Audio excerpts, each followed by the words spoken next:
কিসমত দাৰিকাত অজগৰ উদ্ধাৰ। বৰপেটা জিলাৰ সৰভোগৰ কিসমত দাৰিকাত এডাল প্ৰকাণ্ড অজগৰ সাপ উদ্ধাৰ। যোৱা নিশা প্ৰায় 11 বজাত কিসমত দাৰিকাৰ মাজেৰে পাৰ হৈ যোৱা 27 নং ৰাষ্ট্ৰীয় ঘাইপথেৰে চলাচল কৰি থকা বিভিন্ন ধৰণৰ যান বাহনবোৰ হঠাতেই ৰৈ যোৱাত স্থানীয় লোকসকল উৎসুক হৈ পৰে। পাছত তেওঁলোকে ৰাষ্ট্ৰীয় ঘাইপথৰ কাষলৈ অগ্ৰসৰ হোৱাত প্ৰত্যক্ষ কৰে এডাল প্ৰকাণ্ড অজগৰ সাপে ৰাষ্ট্ৰীয় ঘাইপথটো পাৰ হৈ আছে। কিসমত দাৰিকাৰ যুৱকসকলে তৎপৰতাৰে অজগৰ সাপডাল উদ্ধাৰ কৰি নিজৰ জিম্মাত ৰাখিছে আৰু তেওঁলোকে ইতিমধ্যেই বন বিভাগৰ লোকক খবৰ দিছে আৰু বন বিভাগৰ লোক আহি পালে প্ৰকাণ্ড অজগৰ সাপডাল বন বিভাগৰ হাতত হস্তান্তৰ কৰিব বুলি আমাক জনাইছে। সাপডাল দীঘলে প্ৰায় 9 ফুটমান আৰু ওজন 12 কিলোগ্ৰাম।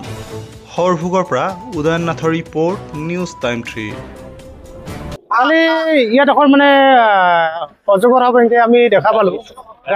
গাড়ী ৰাখি এনেকৈ জমা লগাৰ পিছত আমি গাঁৱৰ মানুহে দেখা পালোঁ কিহৰ কাৰণে গাড়ী জমা লগাওঁতে বহুত ডাঙৰ এখন সাপ দেখা পালোঁ। ওচৰত যাই চালোঁ, চোৱাৰ পিছত দেখা পালোঁ অজগৰ সাপ মোটামুটি 8-9 ফুট এনেকুৱা হ'ব আৰু।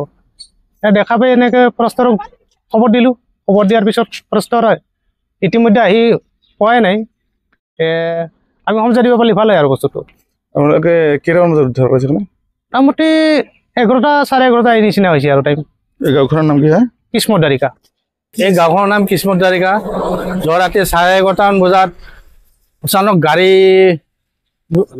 আমাৰ ঘৰ ওচৰতো নেশ্যনেল হাইৱেৰ ওচৰতে গাড়ী লাইন দেখা পাই আমি আহিলোঁ। কি হ'ল, এতিয়া প্ৰকাণ্ড এডাল অজগৰ সাপ ওলাই ৰাস্তাত ৰৈ আছে। গাড়ীবিলাকৰ হৈ আছে, ট্ৰাকৰবিলাকৰ চেঞ্চিটিভ আছে, সিহঁতে গাড়ীখন সাপৰ ওপৰত তুলি দিয়া নাই, গাড়ী ৰখাইছে। তাৰপিছত এনেকৈ গাঁৱৰ ল'ৰাবিলাক আহি সাপত ধৰি আমি ভাল কৰি বস্তা এখনত ভৰাই থৈ দিছোঁ। ফৰেষ্টকো খবৰ দিয়া হৈছে ৰাতিয়ে। যেতিয়া অলপ আগতে পুলিচ থানা সৰভোগতক খবৰ দিয়া হৈছে, এই বস্তুখন লৈ গ'লে ভাল হ'ল আৰু বুইছা। ৰাতিপুৱা আহি বস্তাৰ ভিতৰত আবদ্ধ হৈ আছে। গতিকে তাক অলপ খোলা ময়দানত ৰাখিলে অলপ তাৰ কাৰণেও ভাল হয় আৰু। সাপডালৰ দৈৰ্ঘ্য কিমান হ'ব আনুমানিক? সাপৰ দীঘল 8 ফুটমান হ'ব, এটা অনুমান আৰু। 8 ফুটৰ কম নহ'ব। এই গাঁওখন কি বুলি কয়? এই গাঁওখন কিসমত দাৰিকা, সৰভোগ থানা, ডিষ্ট্ৰিক্ট বৰপেটা।